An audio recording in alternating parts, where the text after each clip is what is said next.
Allah deyib, bilirsiniz neynədim? Çətinliyi yaratdım.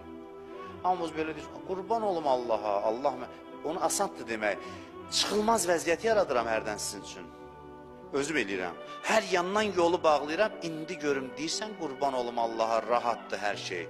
Nə olar olar, hər şey onun əlindədir. Orada bilinir. Deyir, burada qəlbində xəstəlik olanlar şəkkə şübhəyə düşdülər. Qəlbinizin dərinliyində kiçik qardaşınız kimi deyirəm, bir zərrə Allaha bədgümanlıq saxlamayın, arxalanın ona, ümidvar olun, sözlərinə inanın. Özümə deyirəm, mənim üçün çətindir bunu danışmaq, çünki çətin mövzudur bu. Kim deyir, bir damcı İmam Hüseynə göz yaşı axıtdı, vəcəbət ləhul cənnə, cənnət ona vacibdir. İndi bu məclisdən çıxanda deyəsən ki, yox əşi, bir dənə göz yaşına görəsən mənə bağışladılar, eləməyin belə. Allahın xoşu gəlmir. Məclisdən sonra İmam Hüseynə təşəkkür eləyin, deyin, ağa, təşəkkür edirəm ki, məni tərtəmiz elədin bugün. Allah bilirsiniz nə deyir? Deyir, kim mənim barədə nə gümanda olsa onu doğruldacam.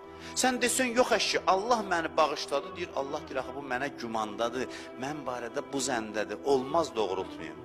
Bəzi duan qəbul olmaya bilər, amma bu mütləq qəbuldur. Buna şübhəz olmasın. Kim desə ki, mən rəhmətinə ümidvaram, düzdür mən günahkaram, amma bağışladı bu gecə. Allah deyər, yaxşı deyil, axı bu deyir dili ilə ki, Allah məni bağışladı, mən bunu bağışlamayım. Bu mənim Allahlığıma yaraşmır.